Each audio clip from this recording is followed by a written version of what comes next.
स्वागत है आपका। मैं हूं आपके साथ सुनील सिंह पौरुष। जी हां, 3 बजे की 3 बड़ी खबरों से आपको रूबरू कराएंगे, लेकिन सबसे पहले बात करेंगे के प्रदर्शन की, जहां पर किसानों का प्रदर्शन अब लगातार बढ़ता जा रहा है। पंजाब, हरियाणा समेत कई राज्यों के किसान दिल्ली के बॉर्डर पर डटे हुए हैं। तो वहीं दूसरी खबर हरियाणा से है, जहां पर कृषि मंत्री ने किसानों के प्रदर्शन के बीच एसवाईएल नहर का मुद्दा उठाया। उन्होंने कहा कि हरियाणा में सबसे बड़ा मुद्दा पानी का है, जिसे किसानों को सरकार के सामने उठाना चाहिए। अब आखिरी खबर की बात करेंगे, यूपी के सिद्धार्थ नगर की है, जहां पर चावल से किसानों की किस्मत बदल रही है और 12,000 रुपए क्विंटल तक चावल का दाम मिल रहा है। तो चलिए अब इन खबरों को विस्तार से समझेंगे।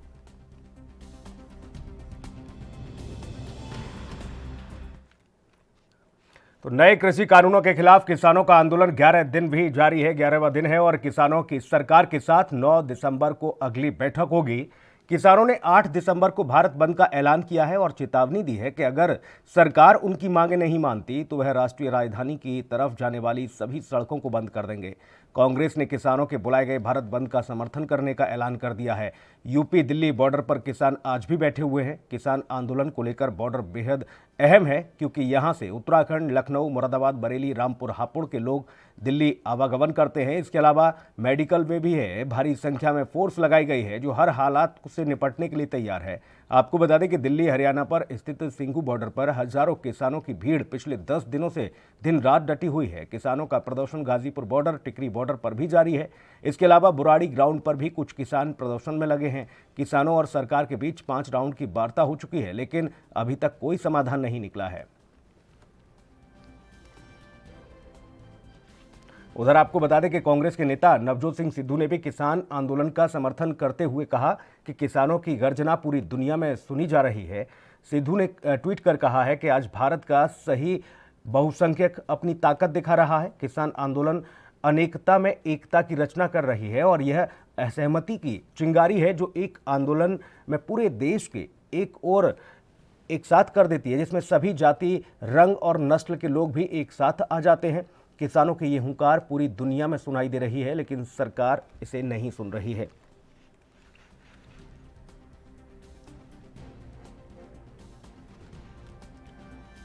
राजीव हमारे सहयोगी ज्यादा जानकारी के साथ फोनलाइन पर मौजूद हैं। राजीव, किसानों के हुंकार अभी भी जारी है, 11वां दिन है, बावजूद इसके कोई समाधान निकलता नजर नहीं आ रहा। अब तो 8 तारीख को भारत बंद का ऐलान, और उसके बाद भी अगर नहीं सुनी जाती है तो फिर दिल्ली जाने वाली सभी सड़कों पर चक्का जाम। देखिए, बिल्कुल सही कहा आपने। एक चीज स्पष्ट है, किसान अभी भी अपनी ही बात यानी कि अपनी ही मांगों पड़े हुए हैं और कहीं ना कहीं सरकार को हर तरीके से घेरने की कोशिश की जा रही है। मगर बात करें जिस तरीके से जो बैठकें हुई हैं, यानी कि 5 दौर की जो बैठकें हुई हैं, वो भी विफल रही हैं और सरकार कहीं ना कहीं किसानों के आगे झुकती हुई नजर नहीं आ रही है, क्योंकि सरकार अपनी बातों पड़ी हुई है, किसान अपनी मांगों पड़े हुए हैं और कहीं ना कहीं इनका जो तालमेल है, वो सरकार बेशक कह रही है कि बातचीत से ही सलूशन किया जा सकता है, मगर बातचीत का जो दौर है वो भी विफल नजर आ रहा है। इसीलिए बातचीत का जो फायदा होना चाहिए था वो नहीं हो पा रहा है। मगर एक चीज स्पष्ट है, जिस तरीके से किसानों ने कहा है कि 8 अगस्त को जिस तरीके से भारत बंद का आह्वान किया गया है और जहां तक कि तमाम जो रास्ते हैं उनको बंद करने के लिए जो कहा गया है किसानों की तरफ से, वो देखना है कि किस तरीके से किसान बंद कर पाते हैं, क्योंकि लगातार किसानों का जो हुजूम है वो उमड़ता चला जा रहा है। उनका प्रदर्शन बहुत भारी होता चला जा रहा है। सरकार को मुश्किलें जरूर आ रही हैं, मगर सरकार फिर भी पीछे नहीं हटना चाह रही है, क्योंकि अगर सरकार पीछे हटती है तो फिर इनके आंदोलन से और लोगों को भी रास्ते मिलेंगे और भी कहीं ना कहीं सरकार को घेरने की कोशिश करेंगे। इसीलिए सरकार अभी पीछे नहीं हट रही है। मगर शायद जो सरकार कह रही है कि कानून जो आया है, यानी कृषि कानून, वो किसानों के हक में है और कहीं ना कहीं उसका फायदा आने वाले दिनों रास्ता में तो उन्हें मिलेगा। निकालना ही होगा, क्योंकि देखिए एक वार्ता ही ऐसा बिंदु है जिस वार्ता की वजह से ही एक बीच का रास्ता निकल सकता है।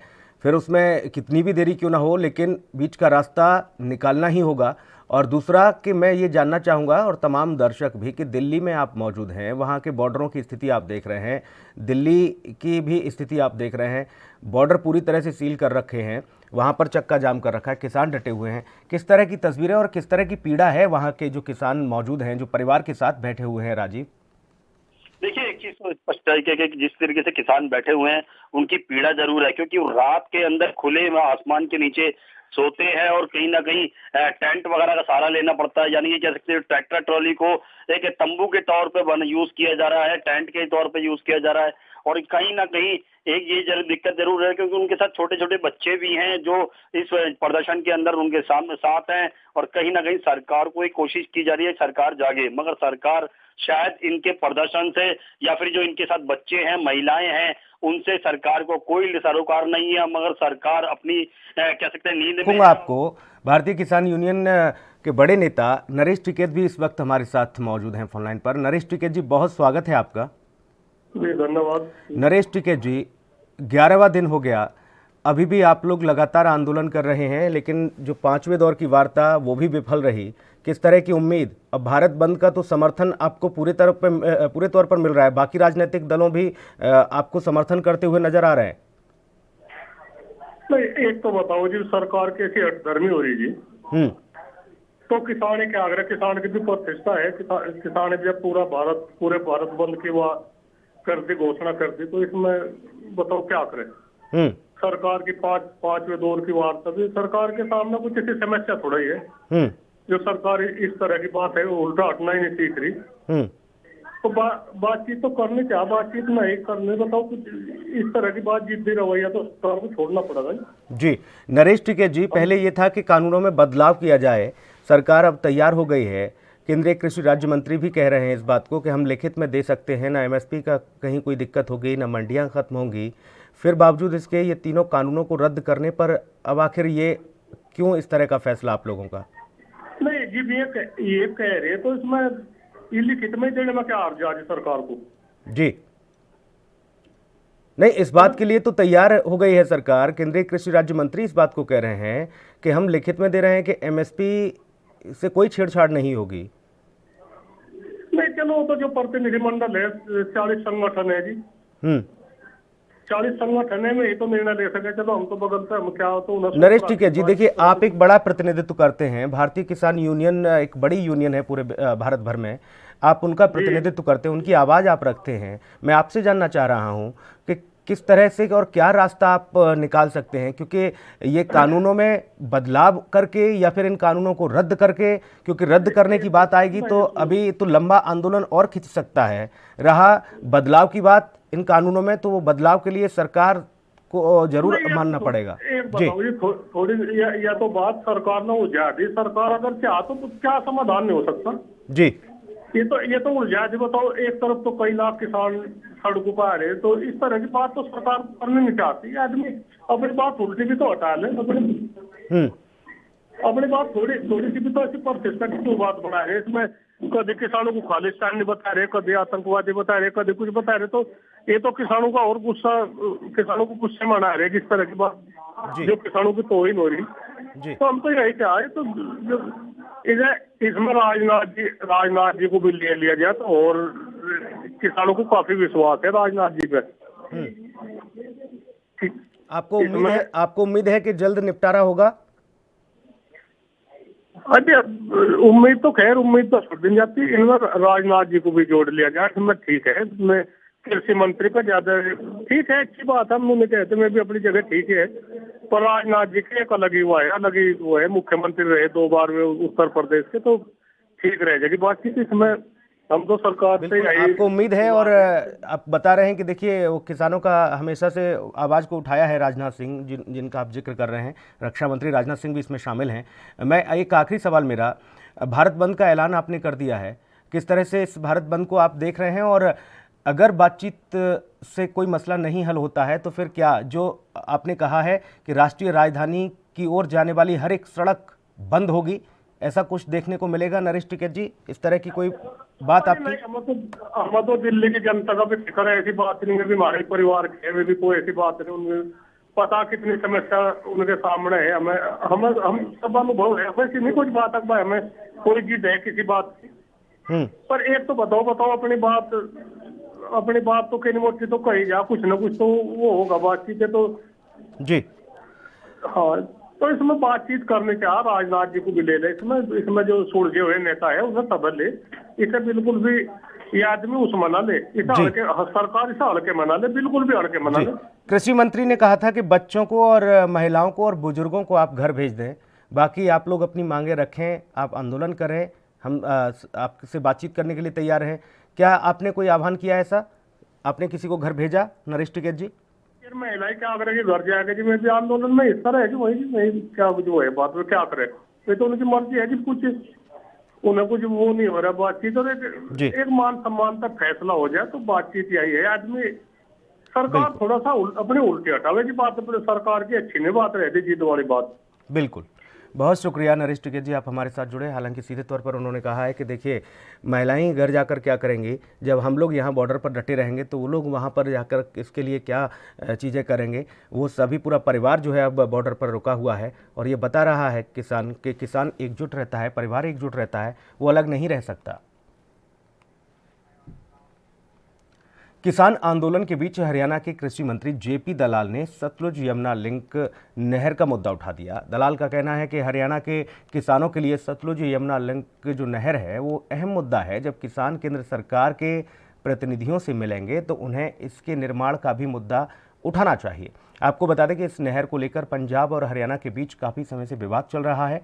साथ ही प्रदेश के कृषि मंत्री जयप्रकाश दलाल ने एक प्रेस कॉन्फ्रेंस की और इस दौरान उन्होंने SYL नहर परियोजना के मुद्दे को अपनी मांगों की सूची में शामिल करने और किसानों के विरोध में प्रदर्शन में भाग लेने के साथ ही समर्थन करने की अपील की है। जेपी दलाल ने कहा कि यह सच है कि आंदोलन हमारे पड़ोसी राज्य से शुरू हुआ है, अधिकांश भागीदारी भी वहीं से हुई है।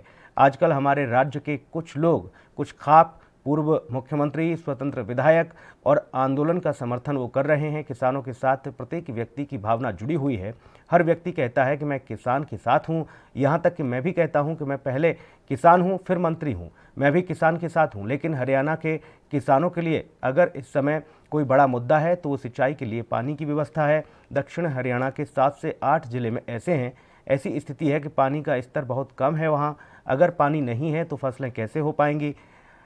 आग कोई फसल नहीं है, उन्होंने कहा है कि तो कौन कीमत तय करेगा? इस तरह की बातें वो करते नजर आए। और इस आंदोलन की मांगों के लिए एक लाइन जोड़ दें कि हरियाणा की SYL नहर का निर्माण किया जाए। आपको बता दें कि पंजाब हरियाणा के बीच संबंध SYL नहर के मुद्दे पर 1982 में चल रहा है, जिससे एक साल बाद ब्यास और रावी के बहने वाले पानी का 3.5 MAF हरियाणा के आवंटित किया जाता है, जबकि 17.17 MAF से करीब 4.22 MAF पंजाब और 8.6 MAF राजस्थान को आवंटित किया जाता है। दक्षिण हरियाणा को पानी का हिस्सा देने के लिए सतलुज और यमुना को जोड़ने वाली 214 किलोमीटर लंबी नहर बनाने के लिए एक योजना तैयार की गई है, जिसमें से करीब 122 किलोमीटर पंजाब और बाकी हरियाणा से होकर गुजरना था। जबकि हरियाणा ने नहर के अपने हिस्से का पूरा काम कर दिया, जबकि पंजाब में अभी भी यह अधूरा पड़ा है। इसलिए SYL परियोजना सबसे ज़्यादा महत्वपूर्ण है हरियाणा के लिए। हर आदमी कहता है कि मैं किसान के साथ, और यहाँ तक मैं भी कहता हूँ कि मैं पहले किसान हूँ फिर मंत्री हूँ, मैं भी किसान के साथ। लेकिन हरियाणा के किसान के लिए इस वक्त सबसे बड़ा कोई मुद्दा है, वो है सिंचाई के लिए पानी का। सारे मुद्दे सेकेंडरी हैं, पहला मुद्दा है सिंचाई के लिए पानी चाहिए। हमारे दक्षिण हरियाणा के 7-8 जिलों में हालात ये है कि पानी नीचे चला गया, कहीं 400 फुट, कहीं 500 फुट, कहीं 800 फुट पानी खत्म हो गया है। मेरे क्षेत्र में जहाँ से मैं आता हूँ, लोहारों में कुछ गांव में पीने का पानी भी खत्म हो गया है। सिंचाई की तो बहुत ही दिक्कत है, सिंचाई का पानी मिलता भी नहीं है, और पानी ही नहीं होगा तो फसल कैसे होगी? फसल ही नहीं होगी तो भाव कौन हो जाएगा? वक्त एक ब्रेक का है, जल्द लौटेंगे।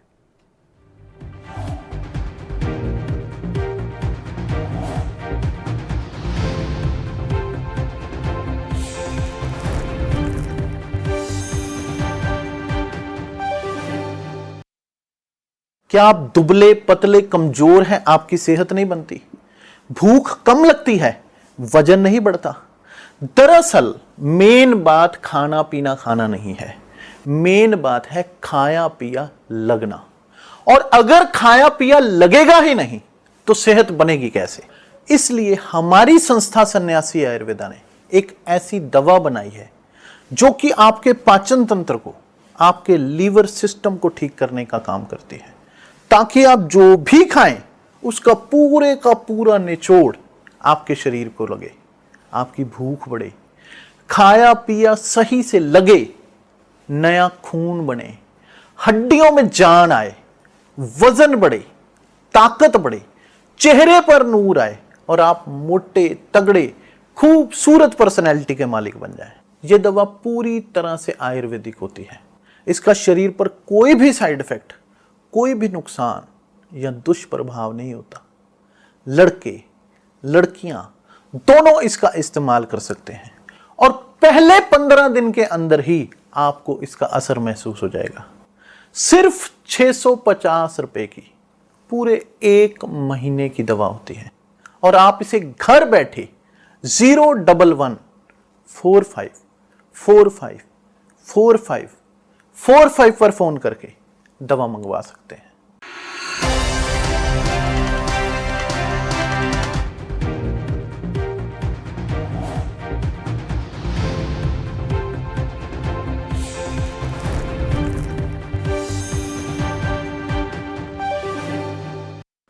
ब्रेक के बाद स्वागत है आपका। ब्रेक से पहले हमने आपको खबर दिखाई कि हरियाणा के कृषि मंत्री जेपी दलाल वो कह रहे हैं कि इस वक्त किसानों के लिए सबसे अहम मुद्दा है SYL-O परियोजना लागू होनी चाहिए ताकि किसानों की फसल जो है उसको पानी ठीक से मिल सके। और सीधा रुख करेंगे, हमारे सहयोगी तमाम बारीकियों को समझाने की कोशिश करेंगे। विनीत कपूर हमारे सहयोगी जुड़े हुए हैं। विनीत, क्या मायने निकाले जाएं? दलाल साहब को अब याद आ रही है कि SYL परियोजना अहम है, ज़रूरी है। इसके पहले तो पंजाब में भी गठबंधन से सरकार बनाते रहे, हरियाणा में भी सरकार थी, तब SYL याद नहीं आया है इनको? देखिए, सीधे तौर पर अगर सुनील बात करें दलाल साहब के इस बयान की, तो दलाल साहब इस तरह का बयान देके पंजाब और हरियाणा के बीच में एक और नए मुद्दे पर विवाद जो है वो शुरू करना चाहते हैं। हालांकि SYL का विवाद जो है वो हरियाणा और पंजाब के बीच में काफी पुराना विवाद है, राष्ट्रपति तक ये गया विवाद, इसके अलावा सुप्रीम कोर्ट तक गया। और अब इस मौके पर जब हरियाणा और पंजाब के जो किसान हैं वो एकजुट होकर केंद्रीय खेतीबाड़ी कानूनों का विरोध कर रहे हैं, दिल्ली में मोर्चा लगाए बैठे हैं, वहां पर दलाल साहब का इस तरह का बयान कहीं ना कहीं किसान आंदोलन को दूसरी तरफ डाइवर्ट करने का एक कहीं ना कहीं कह सकते हैं कि मैसेज लगता है कि हरियाणा के किसानों को सुध आए कि पंजाब जो है वो उनको पानी का अधिकार नहीं दे रहा। इस वजह से हरियाणा के किसान अब ये मांग भी उठाते हुए नजर आए, यानी जो किसानी आंदोलन है उसका ध्यान दूसरी तरफ डालने के लिए भाजपा जो है वो इस तरह की बयानबाजी करती नजर आ रही है। क्योंकि अगर हम दलाल साहब की बात करें तो हरियाणा की जो खाप पंचायतें हैं वो दलाल साहब का हुक्का पानी जो है वो बंद कर चुकी हैं। दलाल साहब अकेले ऐसे नहीं हैं जिनका हुक्का पानी बंद हुआ है, इसके अलावा दुष्यंत चौटाला की बात करें, चौधरी रणजीत सिंह की बात करें, तो ये ऐसे नेता हैं जिनका हुक्का पानी बंद करने की बात कर दी गई है। तो ऐसे में इनके ऊपर दबाव की सिचुएशन है। तो पार्टी का पक्ष रखने की जगह ये इस तरह के नए विवाद को जन्म दे रहे हैं ताकि किसानी आंदोलन से लोगों का ध्यान जो है, खास करके हरियाणा का किसान जो है उसका ध्यान SYL की तरफ केंद्रित हो और ये मुद्दा जो है एक नए मुद्दे के तौर पर उभरता हुआ सामने आए और हरियाणा और पंजाब के किसान आमने सामने आ सके। लेकिन फिलहाल अगर हम दोनों ही प्रदेशों के किसानों की बात करें, वो सीधे तौर पर कह रहे हैं कि SYL के मसले को बाद में उठा लेंगे, फिलहाल ज़रूरत है तो इन किसानी आंदोलन को रद्द करवाने की। इसी वजह से आज हरियाणा का किसान, पंजाब का किसान, यूपी का किसान, इसके अलावा अन्य कई राज्यों के किसान जो हैं वो लामबंद हो चुके हैं। हर तरह के जातीय भेदभाव को मिटाकर यहाँ पर जो किसान हैं वो लामबंद हुए हैं और केंद्र की मोदी सरकार के खिलाफ मोर्चा खोले हुए हैं। जी विनीत, ये पहला एक कोई मसला नहीं जब मीडिया के सामने आए हों दलाल साहब और एक नए मुद्दे को उन्होंने बहस का जरिया बनाया हो। इसके पहले भी जब किसान आंदोलन कर रहे थे, चीन की साजिश बता रहे हैं, कभी पाकिस्तान, कभी खालिस्तान, कभी नाना प्रकार की बातें प्रपंच ऐसे लेके आ रहे हैं जिससे पार्टी की तो मुसीबतें भी बढ़ रही हैं। साथ ही किसानों के बीच एक अलग चिंगारी पैदा हो रही है कि आज हरियाणा के और पंजाब के और बाकी राज्यों के देश भर के किसान को खालिस्तानी बताया जा रहा है, उनको चीन की साजिश बताई जा रही है, पाकिस्तानी उनको बताया जा रहा है। ये तमाम सारी बातें कुल मिलाकर ये है कि दलाल साहब को क्या सीरियस लिया जाना चाहिए? देखिए, सीधे तौर पर अगर हम सुनील अगर हम दलाल साहब के इस बयान की बात करें तो जेपी दलाल जिस तरह से ये बयान देते नजर आए हैं और ऐसे मौके पर उन्होंने बयान दिया जब उनकी सरकार की खिलाफत जो है वो बड़े लेवल पर होती हुई नजर आ रही है। तो ऐसे में इस बयान के मायने जो हैं वो इतने ज्यादा निकलते नजर नहीं आते, क्योंकि अगर हम SYL विवाद की बात करें, हरियाणा पंजाब के बीच में चंडीगढ़ को लेकर जो विवाद चल रहा है उसकी बात करें, चंडीगढ़ के अंदर जो नियुक्तियां होती हैं 60-40 की रेशो से उसकी बात करें, तो ये बहुत पुराने विवाद है, ये आज का विवाद नहीं है। ऐसे मौके पर इस तरह के विवादों का जिक्र करना बेमाना सा लगता है, जबकि केंद्रीय खेतीबाड़ी कानूनों को लेकर जम के केंद्र के अंदर किसान जो है विरोध करते नजर आ रहे हैं। केंद्र उन किसानों को तो रजामंद करके नहीं बैठी, दूसरी तरफ दूसरे मुद्दों को लेकर केंद्र बात को डाइवर्ट करने की कोशिश कर रही है। तो इन बयानों के जो हैं वो मायने ज्यादा निकलते नजर नहीं आते और ना ही किसान जो है वो इनको ज्यादा सीरियस लेते हुए नजर आ रहे हैं। इसी वजह से आज इनकी खिलाफत भी हो रही है, इनका हुक्का पानी बंद तक करने की बात कर दी जा रही है। हालांकि जरूर इनकी कोशिश है कि कहीं ना कहीं इस आंदोलन को कुछ ढंग से कमजोर किया जा सके, क्योंकि कई तरह की जिस तरह से बयानबाजियां निकलकर सामने आती है, खालिस्तानी बता दिया जाता है, इनको कामरेड विचारधारा का बता दिया जाता है, तो कहीं ना कहीं प्रयास जरूर है कि आंदोलन जो है वो कमजोर हो। लेकिन इस तरह की बयानबाजियों के बाद ये आंदोलन जो है और तेज होता नजर आ रहा है और अब तो और संगठन, वकीलों की बात करें, विद्यार्थियों की बात करें या बुद्धिजीवी वर्ग की बात करें, कलाकारों की बात करें, वो इनके साथ जुड़ चुके हैं। आंदोलन जो है लगातार मजबूत होता जा रहा है और अब तो अगर ना पर बयानबाजियां नहीं रुकी दलाल साहब की, तो खुद का तो हुक्का पानी बंद करा ही चुके हैं, बाकी लोगों का हुक्का पानी भी बंद कराएंगे। ये इस तरह की अगर चीजें करते रहे तो पार्टी के और भी लोगों की मुसीबतें खड़ा करा देंगे। दलाल साहब, सोचना होगा, समझना होगा। ऐसे वक्त में इस तरह के नाजुक मोड़ पर आप इस तरह की बयानबाजियां कर रहे हैं, डाइल्यूट करने की कोशिश कर रहे हैं, किसानों को एक दूसरे से लड़वाने की कोशिश कर रहे हैं। आपको विचार करना चाहिए। हरियाणा भी कृषि प्रधान राज्य है। हमेशा ये कहा जाता है कि हरियाणा का हर एक नेता, हर एक सफ़ेद पोश वो किसानों का मसीहा है, किसानों के लिए खड़ा है। लेकिन दलाल साहब की अलग ही एक विचारधारा हो गई है। सोचना होगा कि दलाल साहब इतने बड़े पद पर बैठकर इस तरह की बातें क्यों कर रहे हैं, और सबसे महत्वपूर्ण कि कृषि मंत्री भी हैं। इनको जिम्मेदारी खेती किसानी की दी गई है और खेती किसानी में रहकर किसानों के साथ इस तरह का व्यवहार। बहुत शुक्रिया विनीत, आपका तमाम महत्वपूर्ण जानकारी के लिए बहुत धन्यवाद। अगली बड़ी खबर का रुख करेंगे। यूपी की राजधानी लखनऊ से करीब 270 किलोमीटर दूर नेपाल की अंतर्राष्ट्रीय सीमा के पास स्थित सिद्धार्थनगर जिले के किसानों की किस्मत बदलती नजर आ रही है, क्योंकि यहाँ पर काला नमक धान, आपको बता दें कि काला नमक धान जो किसानों की किस्मत बदल रहा है। दरअसल ये धान सिद्धार्थनगर के बझा गांव में गौतम बुद्ध के ज़माने से पैदा हो रहा है और इस धान से निकला चावल सुगंध, स्वाद से और सेहत से भरपूर है। इसकी खुशबू अब जापान, म्यांमार, श्रीलंका, थाईलैंड और भूटान सहित बौद्ध धर्म के मानने वाले कई देशों तक पहुंच गई है। प्राचीन वैरायटी का ये चावल दाम और स्वाद दोनों मायने में बासमती को भी मात देता है। सिद्धार्थनगर के मझरिया गांव के किसान राम बरन चौधरी ने बातचीत में बताया कि यह चावल इस समय 15,000 रुपये प्रति क्विंटल के रेट पर बिक रहा है। ये धान बारिश के नेचुरल पानी से ही होता है। और वहीं जिला कृषि अधिकारी CP सिंह का कहना है कि काला चावल किसानों की आमदनी निश्चित तौर पर दोगुनी ही नहीं कर रहा, जबकि तिगुनी और चौगुनी कर रहा है। किसानों की किस्मत इस धान को, इस चावल को पैदा करने के बाद बदल रही है।